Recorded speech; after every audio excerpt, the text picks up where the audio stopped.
নবীর প্রিয় খাবার ছিল খেজুর, তিন নাম্বার নবীর প্রিয় খাবার ছিল মধু। এক একটা বিজ্ঞান বৈজ্ঞানিকরা গবেষণা করে বলছিল মারাত্মক জিনিস। এরপরে নবীর প্রিয় খাবার ছিল কি জানেন? ফলের মধ্যে নবীজি সিজনের ফলগুলো খেতে ভালোবাসতেন। সিজনের ফল, তার মধ্যে দুটো ফল বেশি খেতেন।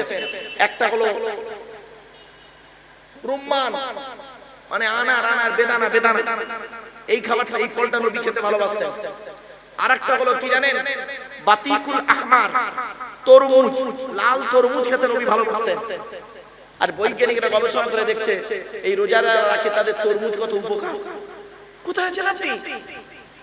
এরপরে নবীজি গোস্ত খেতে, গোস্ত বা মাংস খেতে ভালোবাসতেন। গোস্ত বা মাংস বলেছি বলে আমার কিছু মুরব্বি আছে ভুলভাল বোঝেন, তারা আবার ফতোয়া মানে মূর্খ। তো ওই মাংস বলেছি দেখি একজন, আপনি মওলানা সাহেব লোক মাংস বললেন কেন, গোস্ত বলতে পারলেন না? আর যে সভাপতি ছিল সে আমার ছাত্র, বলে স্যার মূর্খ লোক, বাদ দেন। আরে গোস্তটা হলো ফার্সি ভাষা, গোস্ত আরবি নয়। গোস্ত শব্দটা আরবি নয় বাবা, ওটা ফার্সি শব্দ। গোস্ত আরবিতে বলে লাহাম, ইংরেজিতে বলে মিট, বাংলায় বলে মাংস। তা বাংলায় ওয়াজ করছে, তা মাংস বলে ক্ষতি কি? ঈমান চলে যাবে? আশ্চর্য, লেখাপড়া কম থাকলে হবে। চলো, নবীজি দুটো গোস্ত খেতে ভালোবাসতেন। কোন গোস্ত? বকরির পাঁজরের গোস্ত খেতে নবী ভালোবাসতেন। বকরির পাঁজরের গোস্ত। আরেকটা হলো মোরগের গোস্ত খেতে নবী ভালোবাসতেন। এবার আসছি, নবীজি পানিতে, এই অনেকদিন পানি না হয়ে যে পানিটা হয়, প্রথম পানি, বৃষ্টির পানি হয়, তো ওই পানিতে ভিজতে নবীজি ভালোবাসতেন, মাঝে মাঝে ভিজতেন। ভাবতে পেরেছেন? নবীজির প্রিয় খাবার ছিল দুধ। নবীজির প্রিয় খাবার ছিল রায়তা। রায়তা বোঝেন? রায়তা যারা খায়, হোটেলে খায় রায়তা, কিরকম হয়? টক দই আর ওই কিছু ফল কুচে টক দই দিয়ে যেটা তোর ওইটা খেতে নবী ভালোবাসতেন। এত প্রোটিন খাবার নবীজি খেতে ভালোবাসতেন। আর আপনি সেই খাবারগুলো খান কোনোদিন ভাবেননি। চলো, সবজির মধ্যে দুটো সবজি খেতে নবী ভালোবাসতেন। দুটো সবজি, একটা সবজি আপনারা সকলে জানেন, কদু, লাউ, এটা সকলে জানেন। আর একটা সবজি শুনুন, কচি শসা। কি বললাম বাবা? কচি শসা খেতে নবী ভালোবাসতেন। কানাডার টরন্টো ইউনিভার্সিটি অ্যানাটমি বিভাগের প্রফেসর, বিখ্যাত পণ্ডিত বৈজ্ঞানিক উইলিয়াম হার্ভে, উনি বলছেন যে হযরত মুহাম্মদ সাল্লাল্লাহু আলাইহি সাল্লামের প্রিয় খাবার সবজি ছিল দুটো। এক নাম্বার ছিল লাউ বা কদু, আর দু নাম্বার হলো কচি শসা। কেন? তো শসাকে নিয়ে উনি গবেষণা করতে গিয়ে বললেন লাস্টে যে সর্বনাশ, শসা এমন একটা খাবার যে খাবারটা খেলে ব্রেন ঠিক থাকে, সুগার ঠিক থাকে, প্রেসার ঠিক থাকে, হার্ট ঠিক থাকে, পেট পরিষ্কার হয়, লিভার ঠিক থাকে, রক্তের উপকার হয়। শসা নিজে হজম হতে পারুক আর না পারুক, অপরকে হজম করে মাল বের করে দেয়। এমনকি দেহের মধ্যে পানির প্রবলেম হলে শসা খেলে পানি, সেটাকে পানির কাজটা শসা করে দেয়। ১৫০০ বছর আগে নবী খেলেন, আর সেই খাবারটা কিনা আজকের গবেষণা করলেন অমুসলিমরা, গবেষণা করে ইসলামের কালেমা পড়ে মুসলমান হয়ে গেলেন। আর আপনি কোথায় আছেন? কথাগুলো বাবা একটু ভাবুন। চলো, এরপরে আসছি, আল্লাহ বলছেন তো দেহের মধ্যে আমি ৯টা ছিদ্র দিয়েছি। কটা? আমাদের দেহের মধ্যে ৯টা ছিদ্র আছে। এই ৯টা ছিদ্রের যে কোনো একটা ছিদ্র দিয়ে আল্লাহ পাক আমাদের আত্মা ফেরেশতার মাধ্যমে বের করে নেয়। আমার বাবাজি, যুবক ভাইরা, মায়েরা, বোনেরা একটু শুনে নিন। ৯টা ছিদ্র কি কি? ২ চোখ, ২ নাক, ২ কান, একটা গাল, সামনে পেছনে, এই হলো ৯টা ছিদ্র। আপনাদের এলাকায় অনেক মানুষ মারা গেছে, কি নারী কি পুরুষ, গিয়ে দেখবেন, কি হিন্দু কি মুসলিম, লোকটা মরে গেছে, গিয়ে দেখবেন লোকটা মরে গেছে, পেশাব ফিরে ফেলেছে, বুঝে নেবেন আল্লাহ আত্মাটা ওর পেশাবের রাস্তা দিয়ে বের করেছে। কোথায় আছেন আপনি? লোকটা মারা গেছে, গিয়ে দেখবেন পায়খানা ফিরে ফেলেছে, বুঝে নেবেন আল্লাহ ওর আত্মাটাকে পায়খানা রাস্তা দিয়ে বের করেছে। লোকটা মারা গেছে, দেখবেন লোকটার চোখটা চেয়ে আছে। লোকটা মারা গেছে, গালটা হাঁ করে আছে। লোকটা মারা গেছে, ঘাটটা বেঁকে আছে, হাতটা খিচে আছে। আবার দেখবেন লোকটা মারা গেছে, দেখলে মনে হবে লোকটা ঘুমিয়ে আছে। কিভাবে মরতে চান? ঈমান নিয়ে যদি সততার সঙ্গে মৃত্যুবরণ করতে চান, তাহলে বাবা এই কোরআন হাদিস ইজমা কিয়াসের কিছু কথাগুলো শুনে প্র্যাকটিক্যাল করে অর্থাৎ আমল করে বাড়ি যান। চলো, আপনাদের এলাকায় কোনো মানুষ মারা গেলে সর্বপ্রথম আপনারা তাকে কি করেন? মুসলমানরা আমরা তাকে কি করি? গোসল দিয়ে, কাফন পরিয়ে, জানাজা পরিয়ে, মাটি দিয়ে চলে আসি, তাই তো নাকি? আচ্ছা, 20 দিন পরে কোনদিন কবরের দুটো বাঁশ সরিয়ে দেখেছেন কেমন আছে? দেখেন, একবার দেখবেন, চিন্তা ভাবনা পাল্টে যাবে। কি হয় জানেন? মানুষকে মাটি দিয়ে আসার পর সর্বপ্রথম দেহের যে অঙ্গটা পচন ধরে তার নাম হলো না। এজন্য মানব দেহ যখন গরম হয় সর্বপ্রথম ঘামে এই না। 6 থেকে 8 দিন পর, 6 থেকে 8 দিনের মধ্যে মাথার চুলগুলো, গায়ের লোমগুলো, হাতের নখগুলো খসে খসে পড়ে যায়। 10 থেকে 12 দিন পর ব্রেনটা পচে গিয়ে নাক দিয়ে, কান দিয়ে, গাল দিয়ে গলাতে থাকে। 18 থেকে 20 দিন পর পেটটা ফেটে যায়, পোকায় তৈরি হয়। 2 মাস পর চামড়া মাংস পোকায় খেয়ে নেয়। 2 বছর পর দেহের সমস্ত হাড়গুলো মাটি খেয়ে নেয়, কয়েক কটা হাত ছাড়া। কোথায় গেল ও সুন্দরী নারীরা, ও সুন্দর যুবকেরা, কোথায় গেল তোমাদের সুন্দর দেহ? মাটিরই দেহ মাটি হবে, পুড়ে হবে ছাই। এ দেহ পচা দেহ, গরব কিসের ভাই? বাড়ি থেকে একটু ভাববেন কথাগুলো। এই ভাবনাটাই আমাদের মধ্যে নেই, তাই ওয়াজের প্রতি আমাদের কোনো গুরুত্বই নেই। মানুষকে মাটি দিয়ে আসার পর যে ঘরটায় আমরা রেখে আছি, ঘরটার নাম হলো কবর। কবর 4টে কথা বলে। 1 নাম্বার কবর বলে আমি কবর, দরজা জানালা ছাড়া ঘর। আজকের বাড়ি যাবেন, দরজা জানালা বন্ধ করবেন, লাইট ফ্যান এসি বন্ধ করবেন। চোখ বাপেরা, ওই দেহগুলোর মধ্যে আমাদের একটা দেহ হয় কিনা একটু দেখি চলুন। 1 নাম্বার, নবীদের দেহ মোবারক মাটি খেতে পারে না, টাটকা থাকে। 2 নাম্বার, শহীদদের দেহ মোবারক মাটি খেতে পারে না, টাটকা থাকে। এখন শহীদের অনেকগুলো ভাগ আছে, শিখে যান, একটু জেনে যান। বাপ যখন ফেলেছেন অজান্তে, দয়া করে একটু শিখে যান, একটু জেনে যান প্লিজ। শহীদের অনেকগুলো ভাগ আছে। আল্লাহ রাস্তায় নিজের জীবনকে বিলিয়ে দিলে সেটা হলো শহীদ, ঠিক আছে? এছাড়া আরো শহীদি মৃত্যু আছে। কি কি শুনে নিন। পানিতে ডুবে যদি কেউ মারা যায়, শহীদি মরণ। সুবহানাল্লাহ বলা গেল না? তবে কেউ আত্মহত্যা করলে হারাম। ইসলামে আত্মহত্যা করা হারাম। এই মা বোনেরা শুনে নিন, স্বামীর সঙ্গে, প্রেমিকের সঙ্গে ঝগড়া হয়েছে, তুমি আবেগে গিয়ে গলায় দড়ি দিলে, বিষ খেলে, খবরদার, তোমার জন্য মৃত্যুটা হারাম, তুমি জাহান্নামী। ইসলামে আত্মহত্যা করা হারাম, এটা মাথায় রাখবেন। শহীদি মরণ, এই পানিতে ডুবে মরলে শহীদি মরণ। এ প্রসঙ্গে একটা হাদিস আপনাদেরকে পেশ করছি। আল্লাহর নবী আল্লাহর কাছে 3টে দোয়া চেয়েছিলেন। কটা বাবা? 3টে দোয়া চেয়েছিলেন। 2টো দোয়া কবুল হয়েছে, একটা কবুল হয়নি। কি কি? 1 নাম্বার, মুহাম্মদ সাল্লাল্লাহু আলাইহি ওয়াসাল্লাম বলেছিলেন, ওগো আল্লাহ, আমার উম্মতদেরকে আপনি কোনদিন না খাইয়ে মারবেন না, ক্ষুধা দিয়ে মারবেন না। আল্লাহ বললেন, নবী, আমি এই দোয়া কবুল করে নিলাম। আমি তোমার উম্মতদেরকে, যারা আমাকে 100% বিশ্বাস করবে আর তোমার কথা মতো যারা চলবে পৃথিবীতে, আমার কোরআন মোতাবেক যারা পৃথিবীতে চলবে, আমি তাদেরকে না খাইয়ে মারবো না, ঠিক খাওয়াবো।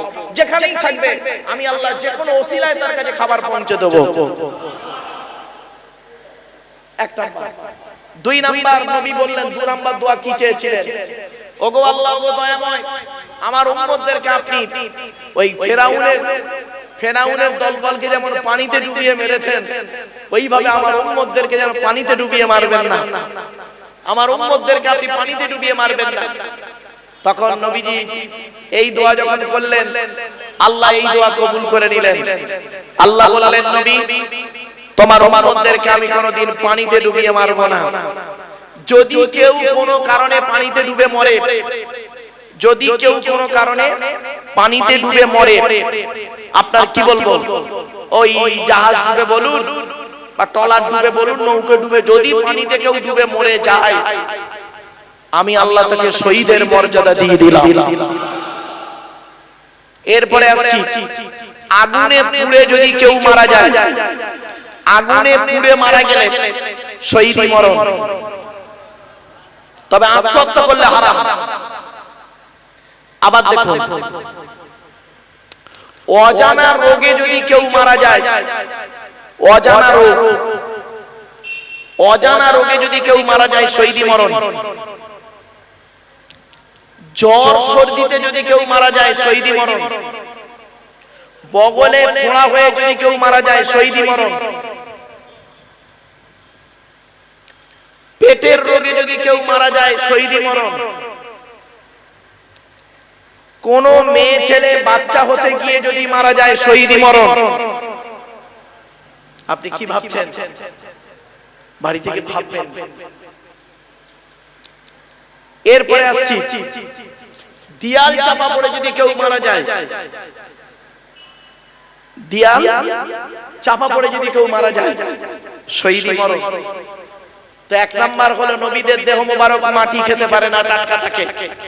দুই নাম্বার হলো শহীদানদের দেহ মোবারক মাটি খেতে পারে না, টাটকা থাকে। তিন নাম্বার হলো মোকাম্মাল কোরআনী হাফেজের দেহ, মোকাম্মাল কোরআনী হাফেজের দেহ মাটি খেতে পারে না, টাটকা থাকে। এজন্য আপনাদেরকে করজোড়ে বলে যাচ্ছি, বাপ আমার মা বোনরা শুনে নিন, পেট থেকে যদি আল্লাহ একটা সন্তান দেয়, ওই একটা সন্তানকে অন্তত কোরআনে হাফেজ করাবে, কোরআনে হাফেজ করাবেন। হাফেজের মর্যাদা এত বেশি আপনারা জানেন না। বাপেরা শুনে রেখে দিন, কোন হাফেজ সাহেব যদি মারা যায় কিয়ামতের মাঠে ওই হাফেজ সাহেবের বাপ আর মায়ের মাথায় আল্লাহ নূরের টুপি পরাবে।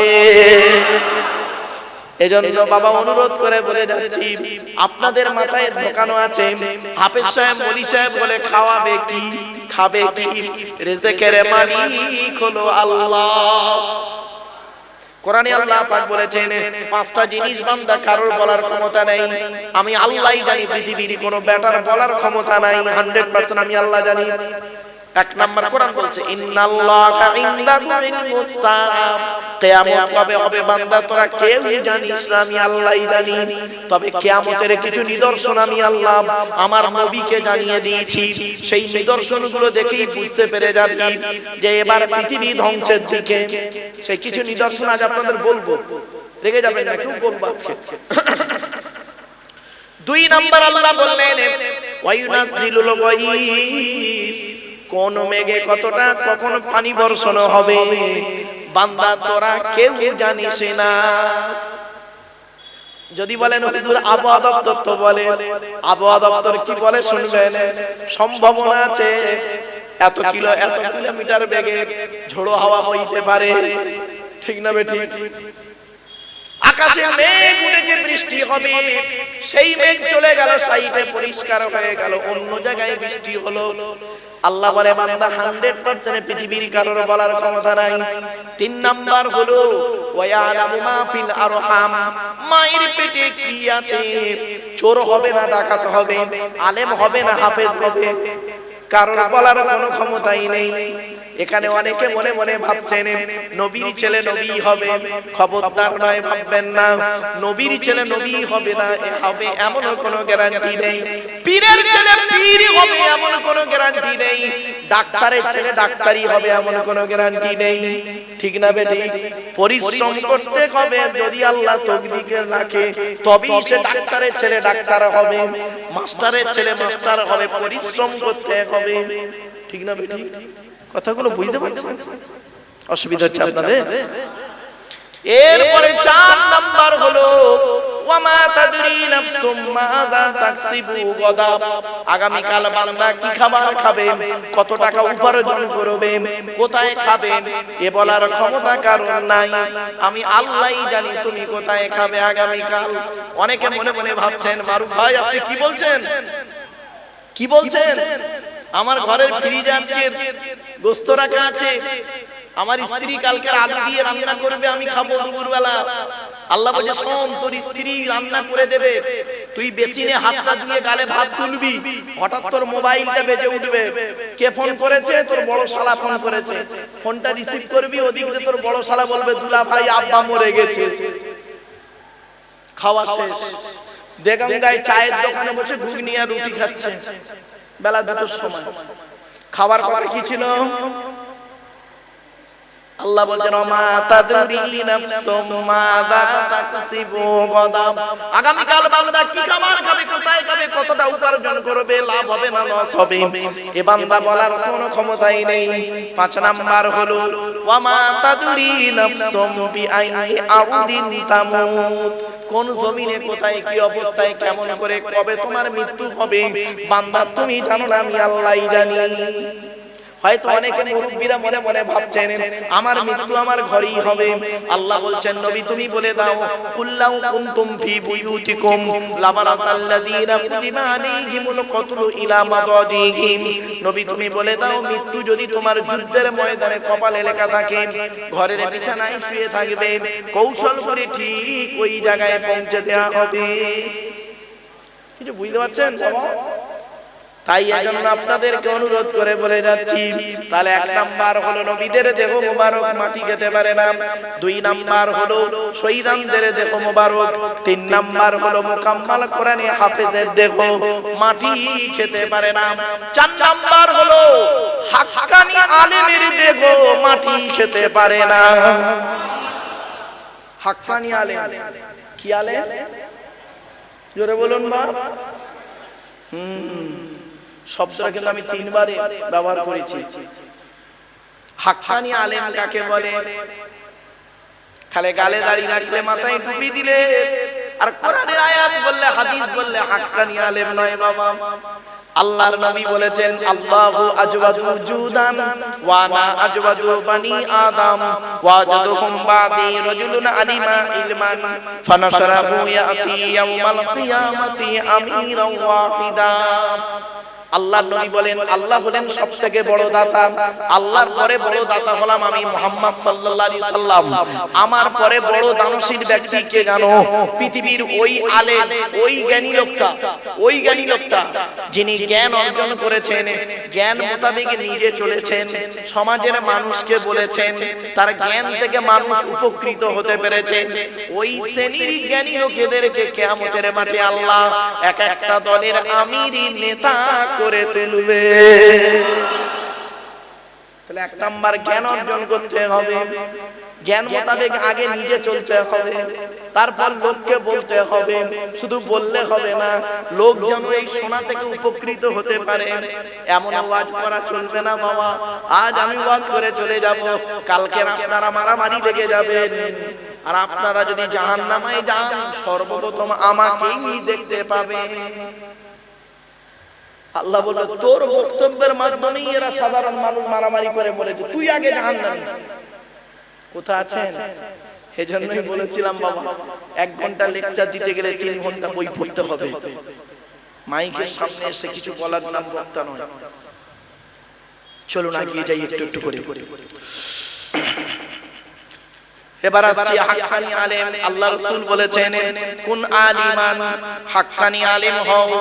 হাক্কানি আলেম যদি হতে না পারো, আও মুতাআল্লিমান, হাক্কানি আলেমের ছাত্র হও, তাও যদি সুযোগ না পাও, আও মুস্তামিয়ান, হাক্কানি আলেমরা যেটা বলে মনোযোগ সহকারে শ্রবণ করো, আমল করো, তাও যদি সুযোগ না পাও, আও মুহিব্বান, হাক্কানি আলেমদেরকে অন্তর দিয়ে ভালোবাসো, ওয়ালা তাকুন খামিসান ফাতুহলিকু, 5 নাম্বারটা হতে যাও না, তাহলে ক্ষতিগ্রস্ত হয়ে যাবে। এই জন্য আমি ওয়াজের শুরুতেই কথাটা বলতাম, কিন্তু তখনও বলিনি, কারণ মানুষ অ্যাটেনশন হতে একটু দেরি হয়ে গেল। চলো আপনারা দয়া করে যখন জলসা দেবেন, আমি আপনাদের দুটো হাত জোড় করে অনুরোধ করছি, আপনাদের অনুরোধ করছি বাবা জলসা যখন দেবেন 3টে জিনিসকে ঠিক রাখবেন। 71 বছরের জলসা, আল্লাহর ওলির নামে জলসা দিচ্ছেন, আল্লাহর ওলির রুহানি আত্মাটা নিশ্চয়ই খবর পাচ্ছে, আল্লাহ তাকে জানাচ্ছেন রুহানি আত্মাকে। আমারে ভুল বুঝবেন না, 3টে জিনিসকে ঠিক রাখবেন। এক নাম্বার হলো বক্তা, দু নাম্বার হলো কমিটি, তিন নাম্বার হলো শ্রোতা। বক্তার কি দেখবেন? বক্তার দুটো জিনিস দেখবেন। এক নাম্বার দেখবেন বক্তাটি সত্যিকারের আলেম কিনা, সত্যিকারের আলেম কিনা, এডুকেটেড পারসন কিনা, শিক্ষিত মানুষ কিনা। শুধু বক্তাটার ডিগ্রি থাকলে হবে না, বক্তাটার আমল আছে কিনা দেখবেন। বক্তা নিজে 5 ওয়াক্ত নামাজ পড়ে কিনা, বক্তাটি রমজান মাসে রোজা রাখে কিনা, বক্তাটি ওর বাম্মার ভাত দেয় কিনা, বক্তাটি ওর ভাই বোনের ফারাই দিয়ে অংশ দিয়েছে কিনা, বক্তাটি ওর প্রতিবেশীর সঙ্গে ভালো আচরণ করে কিনা, বক্তাটি ওর ছেলে মেয়ের দায়িত্ব পালন করে কিনা, বক্তাটি ওর স্ত্রীর হক আদায় করে কিনা, বক্তাটির চরিত্রটা ঠিক আছে কিনা। আমি বলিনি আমারে ভুল বুঝবেন না বাবা, বক্তারি কোন নেশাভান করে কিনা। আল্লাহর নবী বলেছেন কুল্লু মুস্কিরিন হারাম, প্রত্যেকটা নেশাদ্রব্য জিনিস মস্তিষ্কের বিকৃতি ঘটায়, ওটা হলো হারাম। বাড়ি থেকে একটু ভাববেন, আমরা মদখোরদের ঘৃণা করি, সুদখোরদের ঘৃণা করি, জেনাখোরদের ঘৃণা করি, তাই না? আরো ঘৃণার পাত্র অনেক আছে, তাদেরকে আমরা শ্রদ্ধা করি। বলবো বলবো কি বলো? আমরা মদখোর, সুদখোর, জেনাখোরদের কি করি? ঘৃণা করি না? আরে বলুন না, ঘৃণা করি। আর আরো এরকম এর থেকে আরো কঠিন কঠিন হারামখোর আছে, তাদেরকে আমরা শ্রদ্ধা সম্মান করি। তো দুই একটা বলি। কলমের হারামিপনা, শিক্ষিত মানুষ কলমের হারামিপনা, তো ওটা নিয়ে বাদ দিলাম। ওনাই কোরআন হাদিস জানে না, কিন্তু কোরআন হাদিস জানে। গালে দাড়ি মাথায় টুপি বড় পাঞ্জাবি, গালে দাড়ি মাথায় টুপি বড় পাঞ্জাবি, দিল্লি, বোম্বাই, মিরাট, সুরাট, গুজরাট, হায়দ্রাবাদ, আহমেদাবাদ, লখনউ, বেনারস, আসাম, ত্রিপুরা, মেঘালয়, মণিপুর, ইম্ফল, যোধপুর, জয়পুর, ভাইজাগ, পাটনা, কটক, ভুবনেশ্বর, ব্যাঙ্গালোর, চেন্নাই থেকে শুরু করে কর্ণাটকের কোচি পর্যন্ত কি হলো? মাদ্রাসা মসজিদের নামে চাঁদা তুলে, মাদ্রাসা মসজিদের নামে চাঁদা তুলে নিজের গাড়ি বাড়ি বিল্ডিং করে নিল। আল্লাহর কোরআন বলছে, আমি বলি নাই, আল্লাহর কোরআন বলছে যারা ইতিমের মাল খেয়ে নেয় তারা তাদের নিকৃষ্ট পাপী হলো, তারা যারা ইতিমের মাল খায়। খবরদার বাপেদের বলে যাচ্ছি, বাপ মারা গেছে, চাচা বেঁচে আছে, ছোট ছোট ভাইপোদের সম্পত্তি চাচা নিজের নামে রেকর্ড করে বসে আছে, উনি আবার হাজি সাহেব। তোমাকে হাজি সাহেব বললো কে? তোমাদের মাথায় ঢোকানো আছে সারা জীবন পাপ করবে, 80 বছর বাঁচলে 75 বছর বয়স পর্যন্ত হরদম পাপ করবে, লোকের পাপ কাজ করে যাবে। আর 75 বছর বয়সে মক্কায় গিয়ে, মদিনায় গিয়ে নবীজির রওজা মুবারকে গিয়ে সালাম দেবে, আর ওখানে হজরে আসওয়াদ নামক একটা পাথর আছে, পাথরে গিয়ে চুমা দেবে, সমস্ত পাপ তোমাদের জিরো হয়ে যাবে। তাই যদি হতো নবীজি এটাই বলে যেতেন, সারা জীবন যা পাপ করবি করবি, পৃথিবীতে পাপ যেখানে থাকবি সেখানে পাপ করবি, করার পরে একবার কোন রকম কষ্ট করে মক্কায় চলে আসবি, এসেই তোরা খালি হজরে আসওয়াদে চুমা দিবি, ব্যাস তোরা খালাস হয়ে যাবে। তাহলে এই কোরআনটার পাঠানোর দরকার ছিল না, এই কোরআনটা পাঠানোর দরকার ছিল না। এই কোরআনের 6666টা আয়াত, কেউ বলেছেন 6236টা আয়াত, 3,23,215টা অক্ষর। এই কোরআন 22 বছর 9 মাস 14 দিন, কম বেশি 23 বছর ধরে কোন ঘটনাকে কেন্দ্র করে, কোন ব্যক্তিকে কেন্দ্র করে, কোন বস্তুকে কেন্দ্র করে কোরআনের আয়াতগুলো নাযিল হয়েছে। 6000 আয়াত নাযিল হয়েছে, 12,000 জায়গায় নাযিল হয়েছে। জোরে বলো। আমার বাপেরা, কথাগুলো শুনতে সাময়িক একটু খারাপ লাগবে, কিন্তু অতি বাস্তব কথা বললাম, আমাকে ভুল বুঝবেন না। আল্লাহ রাসূল বলেছেন, আচ্ছা আগে কোরআনটা বলি। কোরআনের কথায় লেখা আছে 4 নম্বর পারা 17 নম্বর পৃষ্ঠা 14 নম্বর লাইন, সূরার নাম সূরা নিসা 10 নম্বর আয়াত, ইন্নাল লাযীনা ইয়াকুলুনা আমওয়ালাল ইয়াতামা যুলমান ইন্নামা ইয়াকুলুনা ফি বুতুনিহিম নারা ওয়া সায়াসলাউনা সাঈরা। আল্লাহর কোরআন বলছে, নিশ্চয়ই যারা ইতিমের মাল খেয়ে নেয়, ইতিমের মাল যারা ভক্ষণ করে, তারা তাদের পেটে নরকের আগুনগুলো ঢোকাতে শুরু করে। আমি আল্লাহ তাদের জন্য সাঈর নামক জাহান্নাম নির্ধারিত করে রেখে দিয়েছি। আপনি কি ভাবলেন? আল্লাহর নবী বলেছেন মান আওয়া ইয়াতীমান ইলা তাআমিহি ওয়া শারাবিহি আওজাবাল্লাহু লাহুল জান্নাহ। কোন ব্যক্তি যদি কোন ইতিম বাচ্চার মাথায় হাত বুলায়, কোন ব্যক্তি যদি কোন ইতিমকে আশ্রয় দেয়, কোন ব্যক্তি যদি কোন ইতিমকে খাবার খাওয়ায়, কোন ব্যক্তি যদি ইতিমকে পানি পান করায়, আওজাবাল্লাহু লাহুল জান্নাহ, ওই ব্যক্তির জন্য জান্নাত ওয়াজিব হয়ে যায়।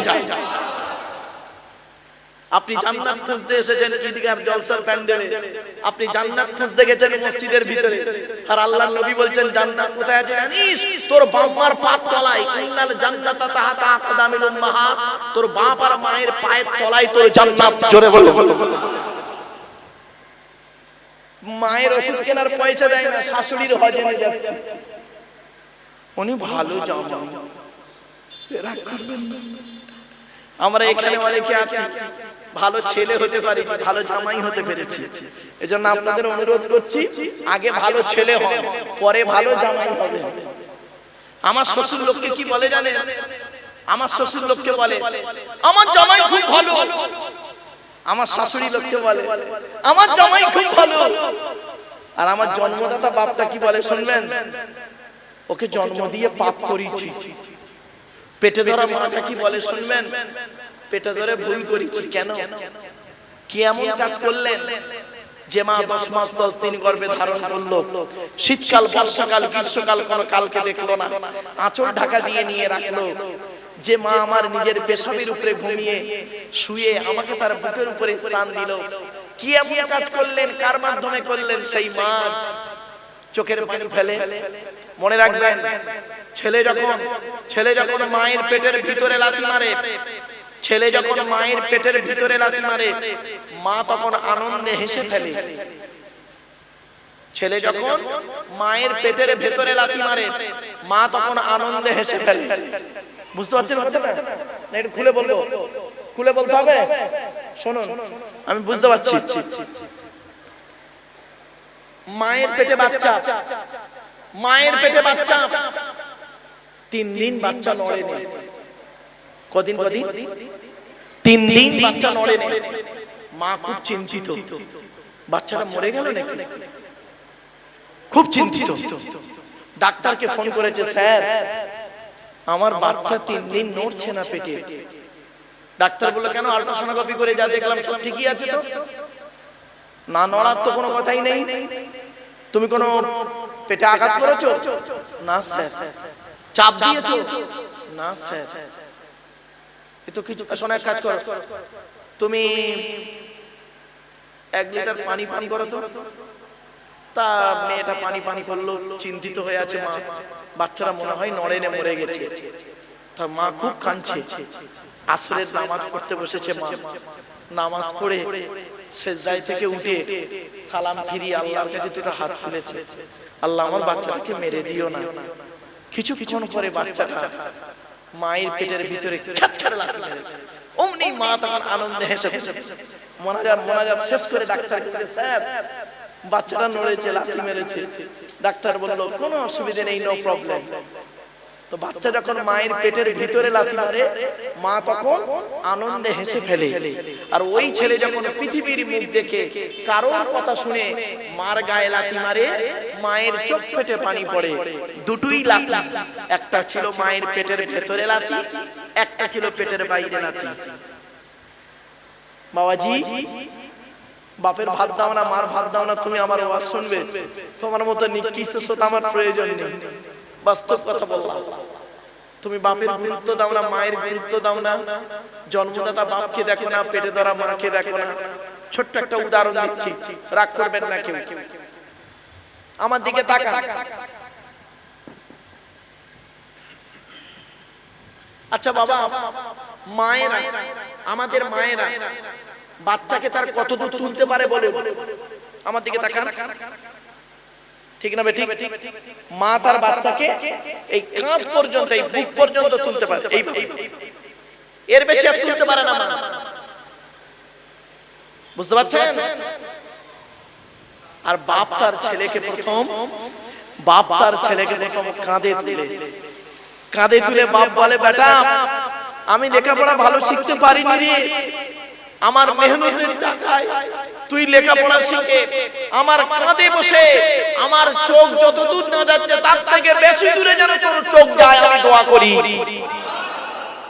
তারপরে বাপ করে কি দেখবেন, ছেলেটাকে মাথায় তুলে নেয়, মাথায় তুলে বলে বেটা তোর ভবিষ্যৎ আমি করতে পারিনি, যতটুকু করলাম এই মাথায় রেখে দিলাম, তুই অনেক দূরে পৌঁছা। দুঃখের বিষয়, বাপ যখন বেঁচে ছিল না তখন টাকা চাইতো, মা যখন বেঁচে ছিল আপনাদের টাকা চাইতো, দিতে পারতেন না। এখন তখন কাছে টাকা ছিল না, গরিব, এখন পকেট ভর্তি টাকা। বাম্মার চাওয়ার মতো বাম্মার নেই, তারা আজ মাটির নিচে। এখানে বসে বসে ভাবো, এই ভাবার নাম হলো ওয়াজ, ভাবার নাম হলো ওয়াজ। ছোট্ট একটা উদাহরণ দিচ্ছি, বাপ বলুন তো দেখি, মা মরে গেলে মায়ের শাড়িগুলো মেয়েদের পরতে আপনারা দেখেছেন, দেখেন? আরে ভাই বলুন না, কত বলুন। মা মরে গেলে মায়ের শাড়িরা মেয়েরা পরে, কোনদিন দেখেছেন? বাপ মরে গেছে, বাপের লুঙ্গি পাঞ্জাবি পায়জামা ছেলেকে পরতে? বলুন বলুন বলুন। কেন? কেন জানেন? মায়ের মতো বাপের অত জামা কাপড় থাকে না।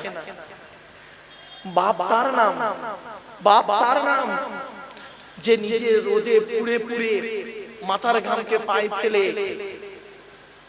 বইয়ের মুখে হাসি ফোটায়, ছেলে মেয়ের ভবিষ্যৎ যোগায়। বাপ তার নাম যে নিজেকে শেষ করে দিয়ে ছেলে মেয়ের ভবিষ্যৎ গড়ে দেয়। বাপ তার নাম যে নিজে না সেজে ছেলে মেয়েকে সাজাতে ভালোবাসে।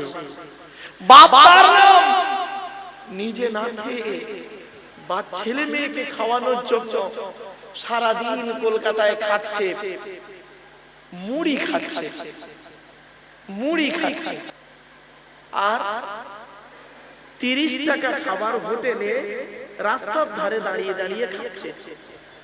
সমস্ত রোজগারের টাকাটা এনে বউয়ের হাতে দিচ্ছে, আর বউ করছে কি রিল্যাক্স করছে, ছেলে মেয়ে করছে কি রিল্যাক্স করছে। বাপ তার নাম যাদের বাম্মা মরে গেছে, এখানে বসে বসে মানুষের বাচ্চা যদি হয়ে থাকে, মানুষের চামড়া যদি গায়ে থাকে, তাহলে কাল সকাল থেকে বাম্মা যাদের মরে গেছে হক আদায় করবেন, যাদের বাম্মা বেঁচে আছে তাদেরও হক আদায় করবেন। বাম্মা জীবিত থাকলে যেমন হক আছে, বাম্মা মারা যাওয়ার পরে তেমন হক আছে। শুনুন, শুনলে চমকে যাবে। অসুবিধা হচ্ছে বাবা আপনাদের?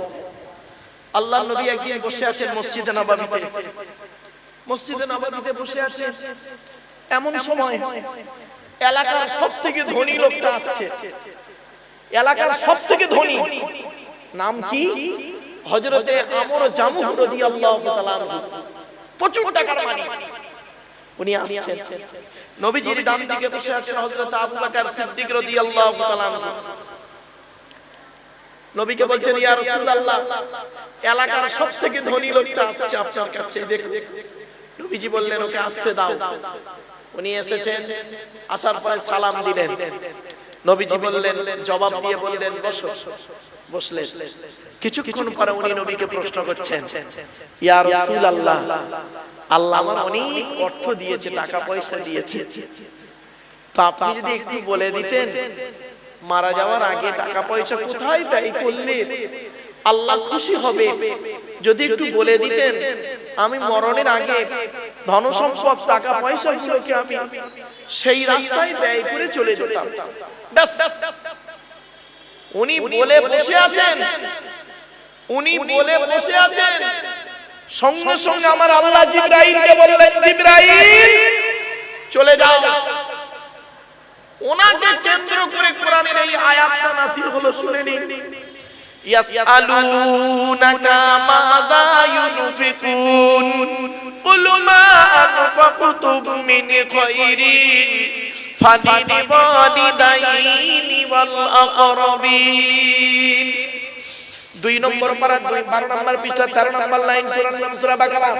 নবী তোমাকে ওরা প্রশ্ন করছে টাকা পয়সা কোথায় ব্যয় করলে আল্লাহ খুশি হবে। নবী তুমি বলে দাও টাকা পয়সাগুলো সর্বপ্রথম তোমরা তোমাদের বুড়ো বুড়ি বাম্মার পিছনে ব্যয় করবে, আল্লাহ খুশি হয়ে যাবে।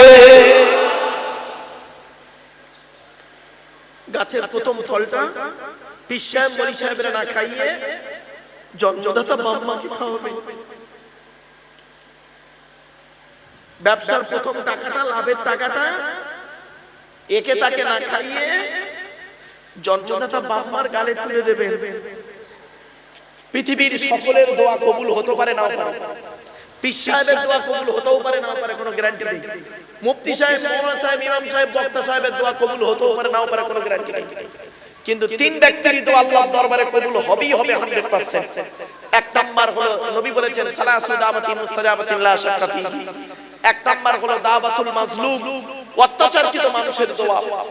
কোন স্বামী যদি তার স্ত্রীর উপরে অন্যায়ভাবে অত্যাচার করে, কোন স্ত্রী যদি তার স্বামীর উপরে অন্যায়ভাবে অত্যাচার করে, আর ওই স্ত্রী যদি বলে আল্লাহ আমি অন্যায় করিনি, আমার স্বামী আমার উপরে নির্মমভাবে অত্যাচার করছে, আল্লাহর তরফ থেকে গজব পড়ে যাবে, বলতে আর হবে না। অনেক শাশুড়ি আছে দেখবেন নিজের মেয়েকে খাইয়ে নিয়ে ঘরের ভেতর ঢুকে পড়লো, বৌমা পরের মেয়ে খেয়েছে কি তা খবর নিল না। অনেক ননদ আছে দেখবেন ভাইয়ের কানে কামড়াচ্ছে যাতে ভাই ভাবিকে মারে, এই ধান্দা করে। অনেক বৌমা আছে দেখবেন ডেঞ্জার, স্বামীর ইনকাম বেশি, স্বামীটাকে নিয়ে ছেলেটাকে মেয়েটাকে নিয়ে খালি আলাদা খাবার ধান্দা করে। একই দিয়ালের এপারে স্বামী স্ত্রী ছেলে মেয়েকে নিয়ে মুরগির গোশত দিয়ে ভাত খায়, আর শ্বশুর শাশুড়ি বুড়ো বুড়ি দিয়ালের ওপারে আলু ভর্তা ডাল খাচ্ছে। ওই বৌমার একটু বিবেকে বাঁধলো না, আজকে আমার বাম্মা যদি থাকতো আমি গোপনে এক পিয়ালা তরকারি দিয়ে আসতাম।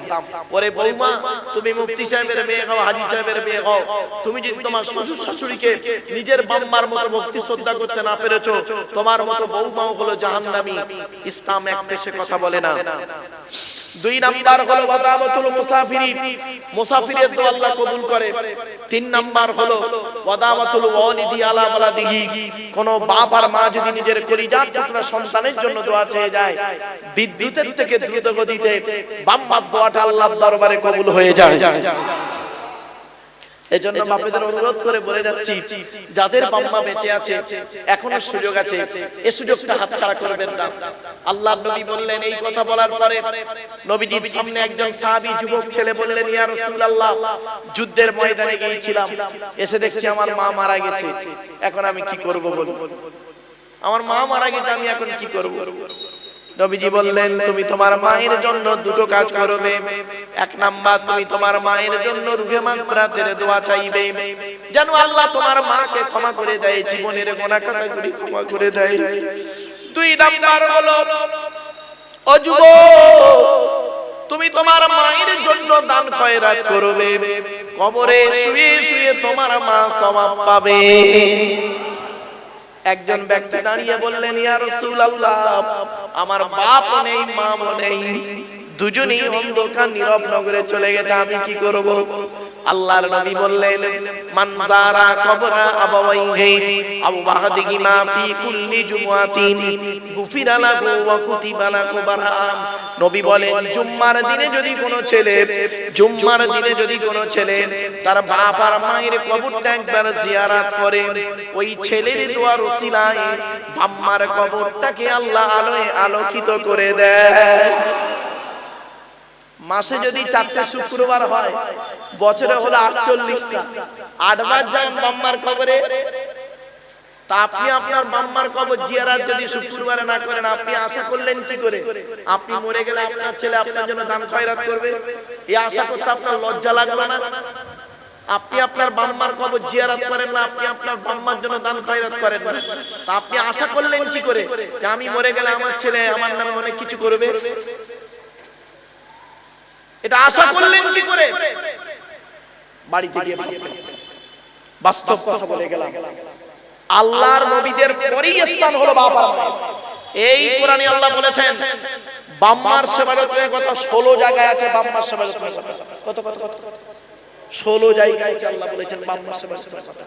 একজন পুরুষ 4 জনকে খুশি করলে জান্নাতি, একজন পুরুষ 4 জনকে খুশি করলে জান্নাতি, একজন নারী 3 জনকে খুশি করলে জান্নাতি। পুরুষ 4 জন থেকে শুনুন। 1 নাম্বার, পুরুষ আপনি আপনার রব আল্লাহকে খুশি করুন, অর্থাৎ এই কোরআন মোতাবেক জীবন যাপন করুন, হালালকে গ্রহণ করুন, হারামকে বর্জন করুন, হারাম থেকে দূরে সরে থাকুন। বাপ হারাম খাবার খাওয়া থেকে নবীজি বললেন, তোমরা আমাকে দুটো জিনিসের গ্যারান্টি দাও, 2 ঠোঁটের মাঝখানে 2 রানের বীজখানে। জিভের গ্যারান্টি দাও। হারাম খাবার খাওয়া থেকে জিভটাকে ঠিক করো, বাজে ভাষা বলা থেকে জিভটাকে ঠিক করো, পরনিন্দা পরচর্চা করা থেকে জিভটাকে ঠিক করো। আর 2 নাম্বার নবী বললেন 2 রানের মাঝখানে লজ্জাস্থানের গ্যারান্টি দাও। 2 ঠোঁটের মাঝখানে 2 রানের মাঝখানে এই দুটো জিনিসের গ্যারান্টি তোমরা আমাকে দাও, আমি মুহাম্মদ সাল্লাল্লাহু আলাইহি ওয়াসাল্লাম তোমাদের জান্নাতের গ্যারান্টি দিয়ে দেব। জান বাড়ি চলে যান, গিয়ে দেখবেন হয় চাচার নিচে খারাপ, নয় চাচার উপর খারাপ। রাগ করবেন না, বাস্তব কথা বললাম। এই জন্য নবী বলেছিলেন, the messenger of Allah peace be upon him said, the best among those with good manner. নবী বলেন তোমাদের মধ্যে উত্তম ব্যক্তি হলো ওই লোকটা যার ক্যারেক্টার চরিত্র ভালো, ওই লোকটাই হলো উত্তম ব্যক্তি। একজন উকিল, ব্যারিস্টার, মাস্টার, ডাক্তার, মোল্লা, মৌলভী সাহেব, পীর সাহেব, দরবেশ সাহেব, আমির সাহেব, মুফতি সাহেবের যদি চরিত্র খারাপ হয়, আর একজন টোটোওয়ালার চরিত্র যদি ভালো হয়, টোটোওয়ালাটাই হলো আল্লাহর কাছে প্রিয় ব্যক্তি। Many loss is something loss, health loss is nothing loss, but character loss is everything loss. মানুষের যদি টাকা চলে যায়, ইনকাম করলে টাকাটা আবার ফিরে আসবে। মানুষের যদি শরীর চলে যায়, ভালো মন্দ খেলে শরীরটাও ফিরে আসবে। কিন্তু বন্ধু, মানুষের যদি চরিত্র চলে যায়, চরিত্র কিন্তু আর ফিরে আসবে না। এই জন্য নবী বলেছিলেন 2 ঠোঁটের মাঝখানে 2 রানের মাঝখানে। জ্ঞানী গুণী বুদ্ধিজীবী মানুষ বাড়ি থেকে ভাববেন। অনুরোধ করে বলে গেলাম কথাগুলো, সাময়িক শুনতে একটু খারাপ লাগবে, কিন্তু অতি বাস্তব কথাটা আপনাদের টুকটুক করে তুলে ধরলাম। এই কোরআন যার উপরে নাযিল হয়েছে তার নাম হলো মুহাম্মদ সাল্লাল্লাহু আলাইহি ওয়াসাল্লাম। তিনি আমাদের আখেরি নবী, তাই তো নাকি বাবা? সেই নবীর পরিচয়টা আপনাদের দিই। আমাদের নবীর নাম মুহাম্মদ সাল্লাল্লাহু আলাইহি ওয়াসাল্লাম। তিনি কোন বংশে জন্মগ্রহণ করেছেন বাবা বলতে পারবেন? কুরাইশ বংশে। কার নাম কুরাইশ? দয়া করে একটু শুনে যান, তবে সুবহানাল্লাহ একটু জোরে বলতে হবে, পারবেন তো? মুহাম্মাদের বাপের নাম আব্দুল্লাহ, আব্দুল্লাহর বাপের নাম আব্দুল মুত্তালিব, আব্দুল মুত্তালিবের বাপের নাম আব্দে মান্নাফ, আব্দে মান্নাফের বাপের নাম হাশিম, হাশিমের বাপের নাম কুসাই, কুসাইয়ের বাপের নাম কিলাব, কিলাবের বাপের নাম মুররা, মুররার বাপের নাম লুবাই, লুবাইয়ের বাপের নাম কাব, কাবের বাপের নাম গালিব, গালিবের বাপের নাম ফিগির, ফিগির থেকে কুরাইশ বংশ এসেছে। নবীর বাপের নাম আব্দুল্লাহ, মায়ের নাম আমিনা, দাদার নাম আব্দুল মুত্তালিব, দাদির নামটা কি? নেতিলা বিনতে খব্বাব, ব্র্যাকেটে ফাতেমা, কেউ বলেছেন সামিরা। নবীর নানার নাম হলো আব্দুল ওয়াহাব জুবুরি, নবীর নানির নাম হলো বারিরা বা বাররা, নবীর দুধ মার নাম হলো হালিমা, নবীর দুধ বাপের নাম হলো হারিস, নবীর দুধ ভাইয়ের নাম আব্দুল্লাহ, নবীর বাপের নাম আব্দুল্লাহ, নবীর দুধ ভাইয়ের নাম আব্দুল্লাহ। দুজনে এক করে ফেলবেন না। নবীর জন্ম 570 খ্রিস্টাব্দে, ইংরেজি কি মাস ছিল? 29 আগস্ট। আর নবীর আকিকা হয়েছিল 570 খ্রিস্টাব্দের 5 সেপ্টেম্বর। 570 খ্রিস্টাব্দের 5 সেপ্টেম্বর নবীর আকিকা হয়েছিল। আর নবীর বেলাদাত হলো 570 খ্রিস্টাব্দের 29 আগস্ট। আরবি মাস ছিল রবিউল আউয়াল মাস, 12 তারিখ, মতান্তরে 9 তারিখ, সোমবার শবে সাদেকের সময় আরবের মক্কা নগরী কুরাইশ বংশে নবীর জন্ম। নবীর বাপেরা হলো 10 ভাই, নবীর মায়েরা হলো 19 বোন। নবীর 9টা চাচা, নবীর 9টা চাচা, 18টা খালা, 6টা ফুফু, 7টা ছেলে মেয়ে। নবীর 9টা চাচার নাম কি? বড় চাচার নাম হারিস, জুবায়ের, মুকাইয়িম, ফাইদা, জাইদা, আবু লাহাব, হামজা, আব্বাস, আবু তালেব।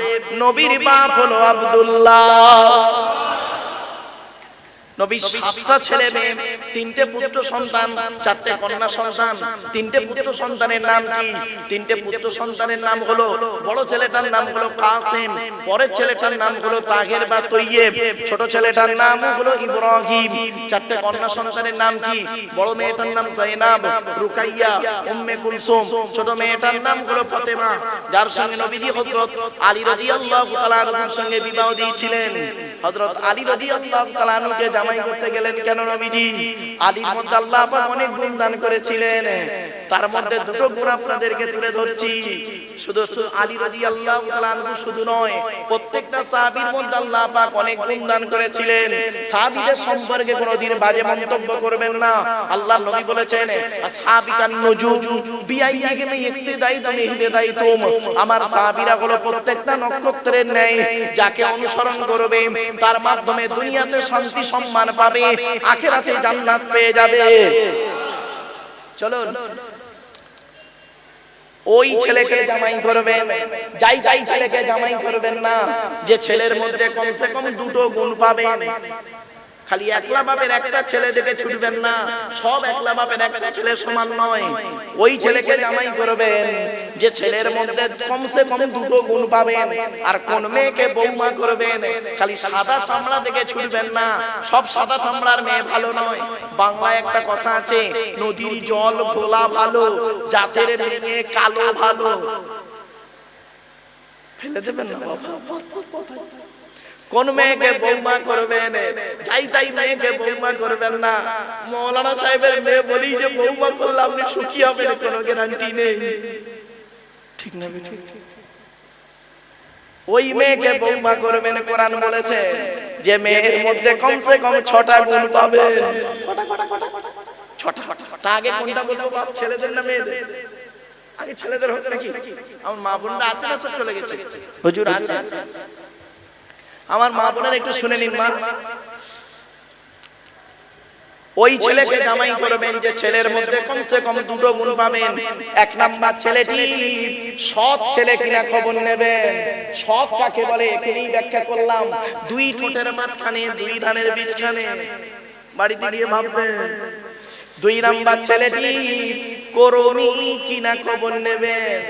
বাপের হোটেলে খায় এমন ছেলেকে জামাই করবেন না, ছেলে নিজে কি পরিশ্রম করে খবরটা নেবেন। এবার আসছে শুনে নিন, একটু ব্যাখ্যা করে দিই। কোটিপতির ছেলে যদি কুড়ে হয়, কুড়ে বোঝেন তো? কুড়ে, কোটিপতির ছেলে যদি কুড়ে হয় 2 বছর পরে বিভিন্ন অ্যাঙ্গেলে শ্বশুরের কাছে বাটি ধরবে। বুঝতে পারেন? বুঝতে পারেন? তাহলে খুলে বলি, আমার কথা বুঝতে গেলে একটু ব্রেন লাগবে, বলি আগে।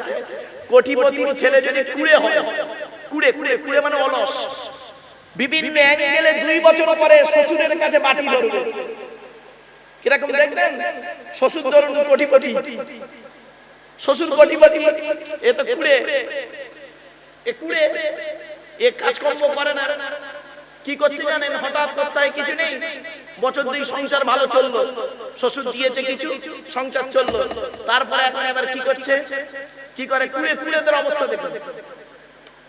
শ্বশুরের কাছে তো টাকা ঝাড়তে হবে, কি করে ঝাড়া যায়? ডাইরেক্ট যদি বউকে বলি, বউ উল্টো পাল্টা বলবে। আর শ্বশুরকে ডাইরেক্ট বলা যাবে না, আব্বা জান আমাকে টাকা দেন, তাহলে ওই ছোট লোকের বাচ্চা। তা কি করবে? 3 দিন বাইরে খাবে, বাড়ির ভেতরে এসে মনটা খারাপ খারাপ থাকবে। বউ জিজ্ঞাসা করছে খাবে না? না খাবো না, তুমি খেয়ে নাও, মনটা ভালো না, তুমি খেয়ে নাও, খাবো না। ও মাল যে পেট বাইরে হোটেলে খেয়েছে, যেরকম ড্রামা করছে, তো বউ তো জানে না। এবার মেয়েটা 1 দিন 2 দিন 3 দিনের মাথায় হাতে পায়ে ধরে কেন খাবে না, কি হয়েছে? কি আর বলবো, মনটা বড় খারাপ। একটু অফিসে যেতে গেলে, এটাই যেতে গেলে, সাইকেলে যেতে হয়, টোটোতে গরমে কষ্ট হয়। আমি ভাবছি একটা লোন নেবো, লোন নিয়ে একটা মোটরসাইকেল নেবো। তখন আচ্ছা লোন নেবে, তোমার ইনকাম নেই, তুমি লোন নেবে মানে? বউ বলবে না? আরে ভাই বলবে, কথা বলতে না। বউ তো বলবে লোন নেবে মানে তোমার তো ইনকাম নেই, তুমি ইএমআই দেবে কি করে? কি করবো আর, মন টন খারাপ। এবার মেয়ে তো দেখবেন বাপেরা, পুরুষরা বাপেরা, এখানে যত বাপ বসে আছেন, বাপেরা এক জায়গায় ফেল, সব জায়গায় বাপ পাস করে। পৃথিবীর সব জায়গায় এই বাপ যাত্রা, যারা বাপ হয়েছে আমরা বাপেরা বাস্তব বলছি, এই বাপ যাত্রা সব জায়গায় জিতে যায়, এক জায়গায় হেরে যায়। কার কাছে জানেন? মেয়ের কান্নার কাছে। মেয়ের চোখের পানি পড়লি আর ঠিক থাকতে পারে। মেয়ে ফোন করলো, গিয়ে বাপের সামনে একটু কাঁদলো। তা বাপ বলছে কাঁদিস নি মা? কাঁদিস না। কি হয়েছে বল, কাঁদিস কেন? কি হয়েছে? কি হয়েছে বল। না এই ব্যাপার। ঠিক আছে যা।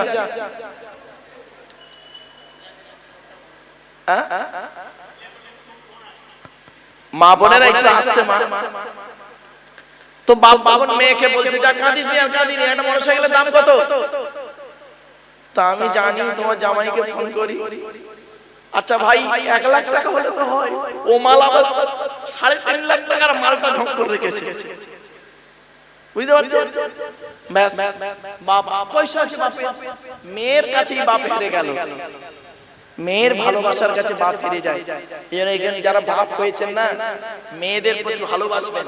আল্লাহ রাসূল কি বলেছেন শোনো, একটা হাদিস আপনাদের বলি। মুসা বলে একজন নবী ছিল, নাম শুনেছেন? আরে বলুন, কথা বলুন।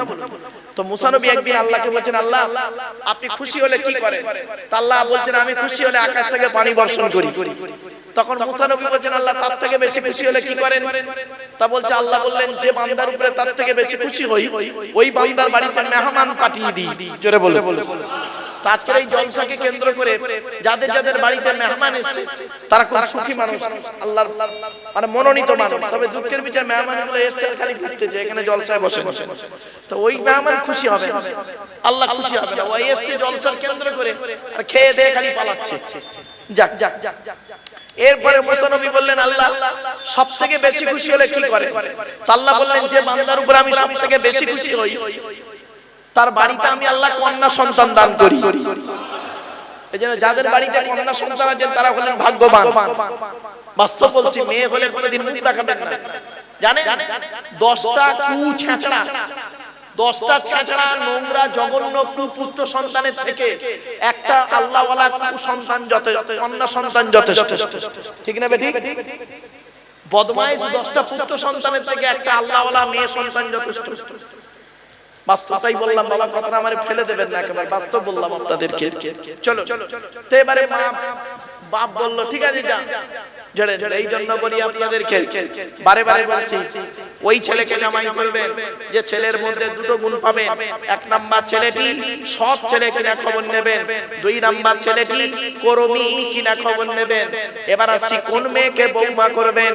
এই মা বোনেরা, খুব গলার আওয়াজ আমার কানে শোনাচ্ছিলে, শ্রোতাদের কানে খুব শোনাচ্ছিলে, এবার শুনে নাও কোন মেয়েকে বৌমা করবেন। এই কোরআনে আল্লাহ বলে দিয়েছেন, মুসলিমাতিন মুমিনাতিন কানিতাতিন তাইবাতিন আবিদাতিন সাইহাতিন সাইয়্যিবাতিন ওয়া আবকারা। আয়াত কোথায় আছে? 28 নম্বর পারার 19 নম্বর বিষয় 11 নম্বর লাইন, সূরার নাম সূরা তাহরিমের 5 নম্বর আয়াত। 1 নম্বর মেয়েটি মুসলমান কিনা খবর নেবেন, 2 নম্বর মেয়েটি বিশ্বাসী মেয়ে কিনা খবর নেবেন, 3 নম্বর হলো কানিতাতিন আনুগত্যশীলা মেয়ে কিনা খবর নেবেন। দূর থেকে খবর নিয়ে দেখবেন মেয়েটি ওর বাপ আর মাকে ভক্তি শ্রদ্ধা করে কিনা খবর নেবেন। দূর থেকে খবর নিয়ে সঠিক তথ্য যদি পেয়ে যান মেয়েটি ওর বাপ আর মাকে ভক্তি শ্রদ্ধা করে না, ও যত সুন্দরী মেয়ে হোক, খবরদার ওই মেয়েকে জীবনে কোনোদিন বৌমা করবেন না।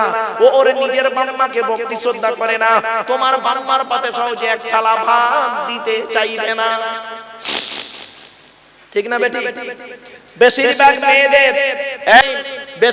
মেয়েদের সংসার নষ্ট হয়, বেশিরভাগ মেয়েদের সংসার নষ্ট হয় মেয়ের মায়ের কান ভাঙানিতে।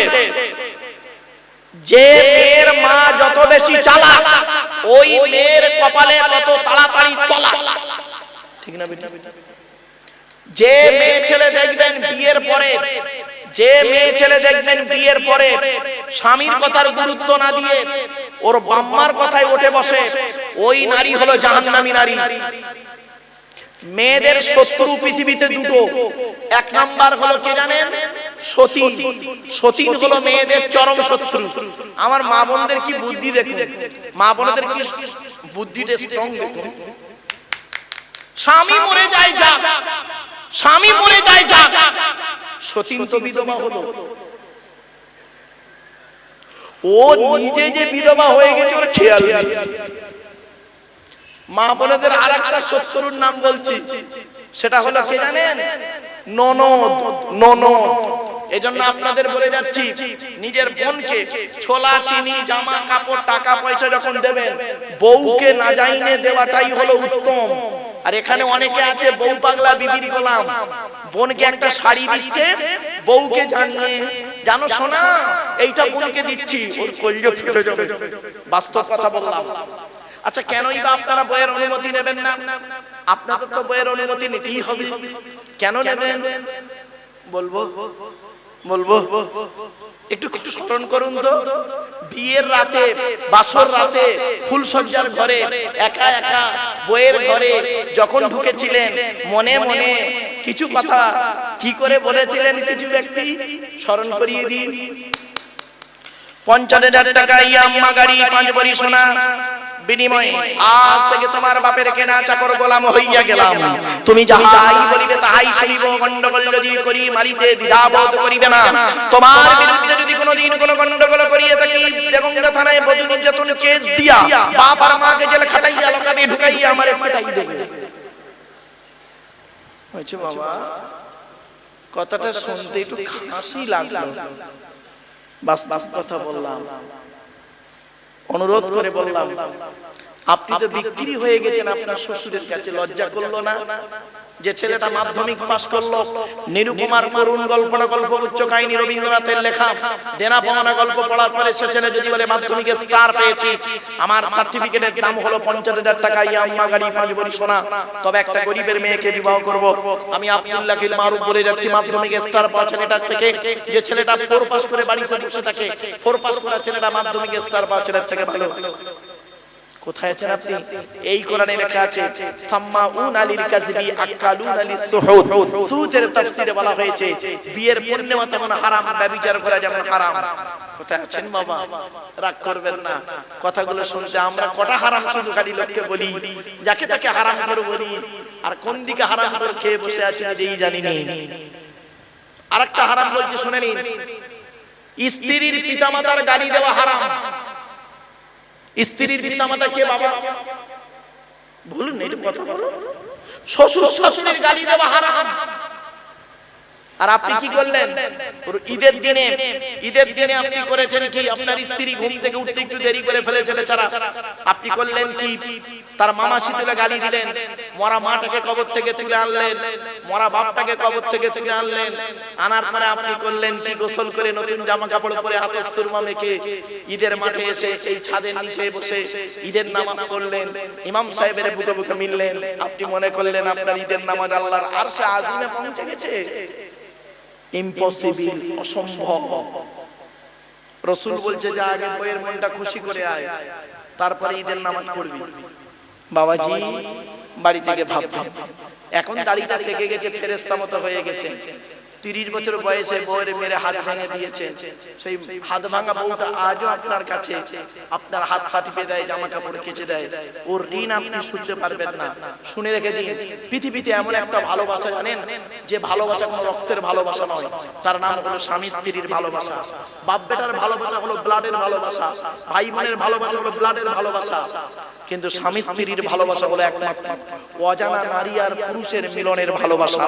যে ভালোবাসা পৃথিবীর প্রথম ভালোবাসা আদম আর হাওয়া, আজও সেই রয়েছে। স্বামী স্ত্রীর মহব্বত ভালোবাসা হলো আল্লাহর দেয়া নিয়ামত।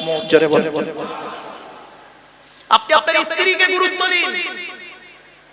আপনি কি জানেন একজন স্বামীর দায়িত্ব হলো স্ত্রীকে কমসে কম 17টা শিক্ষা দিতে হবে। আপনি আপনার স্ত্রীকে কটা শিক্ষা দিয়েছেন? একটাও তো দেননি। আপনি স্বামী বলে দাবি করেন। বাস্তব কথা বলে গেলাম, কথাগুলো অনেক দীর্ঘ আলোচনা। এবার আসছি, আল্লাহর নবী একদিন সাহাবীদেরকে বললেন, তোমাদের বাড়িতে কয় শ্রেণীর মেয়ে ছেলে আছে বলো? সাহাবীরা বললেন, হে নবী, আমাদের বাড়িতে 4 শ্রেণীর মেয়ে ছেলে আছে। আমাদের বাড়িতে 4 শ্রেণীর মেয়ে ছেলে আছে। কে কে? মা, বোন, মেয়ে, বউ। তো নবীজি বললেন, তোমরা কি করে বুঝবে এই 4 শ্রেণীর মেয়ে ছেলে জান্নাতি না জাহান্নামী? তখন নবীজির কথা শুনে সাহাবীরা বললেন, হে নবী, কি করে বুঝবো জান্নাতি না জাহান্নামী? নবীজি বললেন, শোনো, যে নারীর মধ্যে মা বোনের